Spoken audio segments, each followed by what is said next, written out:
আমরা গীতাঞ্জলি উৎসব এবছর করছি। আগামীকাল 25, 26, 27 এই 3 দিন এই উৎসব হবে এবং আমাদের সেখানে যেমন আমাদের যে কার্নিভাল হয়েছিল সেই কার্নিভালের প্রাইজগুলো আমরা দিইনি। এই 26 তারিখে আমরা সেই কার্নিভালের প্রাইজগুলো দেবো। তার সঙ্গে আমাদের 27 তারিখে যে আমাদের গীতাঞ্জলি উৎসবের কমিটি যে আছে সেই উৎসব কমিটি থেকে আমরা জিৎ গাঙ্গুলিকেও সম্মানিত করব এবং সেদিন 27 তারিখে ওনারও সম্মানিত উনি হবেন। তার সঙ্গে সঙ্গে কিছুটাও মানুষকে বোলপুর শহরের যে 22টা ওয়ার্ড সেই 22টা ওয়ার্ডের মানুষকেও সম্মানিত করবেন। তার সঙ্গে সঙ্গে আমাদের গীতাঞ্জলি উৎসব কমিটি একটা করা হয়েছে। সেই কমিটির চেয়ারম্যান করা হয়েছে গৌতম ঘোষকে, চিত্র পরিচালক গৌতম ঘোষ। আজকে ওনার থাকার কথা ছিল, কিন্তু একটা বিশেষ কারণে উনি বোম্বে চলে যান। সেই জন্য আজকে এই সম্মেলনটাই, সাংবাদিক সম্মেলনটাই গৌতম ঘোষেরই করার কথা ছিল। তাই যাই হোক, উনি একটা শুভেচ্ছা পাঠিয়েছে। কালকে সেটা আমরা মানুষের সামনে তুলে ধরব এবং আমাদের অমর্ত্য সেনও একটা শুভেচ্ছা, এই উৎসবের কমিটিকে একটা শুভেচ্ছা বার্তা পাঠিয়েছে। সেটাও আমরা কালকে মানুষের সামনে তুলে ধরব, যে শুভেচ্ছা বার্তাটা। তো এইভাবে একটা সার্বিকভাবে আমরা তার সঙ্গে সঙ্গে কালকেও শান্তিনিকেতন সম্মানিত করছি আমাদের মাননীয় মুখ্যমন্ত্রীকে। সেটা উনি যেহেতু এই প্রোগ্রামটা আমাদের অনেকদিন আগেই ঠিক হয়েছিল শিডিউলটা, এবং ওনারও শিডিউল ইংল্যান্ড যাবার একটা শিডিউল হয়ে গেছিল, তাই উনি ইন্দ্রনীল সেনকে দায়িত্ব দিয়েছেন।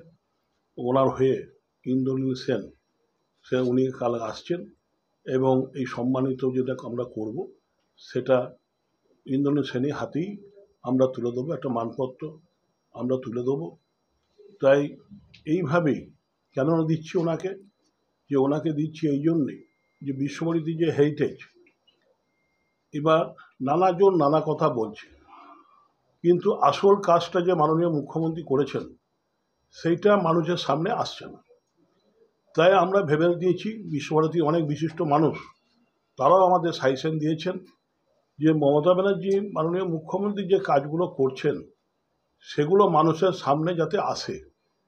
যেমন একটা বাইপাস রাস্তা, এই যে রাস্তা, সেটা না করলে, প্রথমবার হেরিটেজ কমিটি এসেছিল তখন রাস্তা গোলমালে হেরিটেজটা বিশ্বভারতীকে দেয়নি, মানে মাননীয় মুখ্যমন্ত্রী জানতে পেরে সে রাস্তাটা করে দেন এবং তার করে দেওয়ার ফলে যে সেকেন্ডবার যখন হেরিটেজ টিম আসে তখন এই হেরিটেজ ঘোষণাটা করে।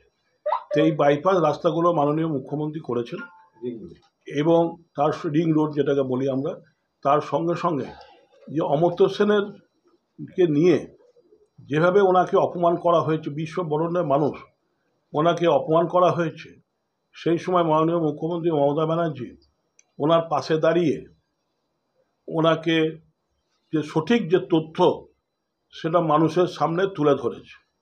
তাই বিশ্বভারতী সেই কেসে হেরে গেছে। তাই এই যে ছোট ছোট কাজগুলো উনি করেন, কিন্তু এটা মানুষের সামনে আসে না। তাই আমরা ঠিক করেছি, এবং বিশ্বভারতী কিছু বিশিষ্ট মানুষ তারাও আমাদের বারবার বলেছেন যে একটা কিছু করুন, কেন ওনার যে কাজ, যে ফোকাস, সেটা মানুষের সামনে আসুক। তাই আমরা সবাই মিলে সিদ্ধান্ত নিয়ে আমরা শান্তিনিকেতন কমিটির এই উৎসব যেটা করেছি সেইটাতে ওনাকে একটা সম্মানীয় মানপত্র আমরা তুলে দেবো। সেটা উনি যেহেতু আসতে পারছেন না, ইন্দ্রনীল সেনের হাতে ওনাকে বলেছে, আমাকেও বলেছে যে ইন্দ্রনীল সেনকে পাঠাচ্ছি। আমিও বলেছিলাম তাহলে ইন্দ্রনীল সেনকে পাঠান। এবং কালকে যেটা হবে, ওনার যে লেখা গান, লেখা সুর দেওয়া যে গান, সেই গানের ওপর কালকে যে টিউনিংটা বাঁধা আছে, প্রতিটি গানই ওনার লেখা এবং ওনার সুর। সেখানে ইন্দ্রনীল সেন যেমন গাইবে, শ্রী রাধা উনিও গাইবেন, রূপঙ্কর বাগচি উনিও গাইবেন, সব ওনার লেখা, ওনার সুর দেওয়া গান।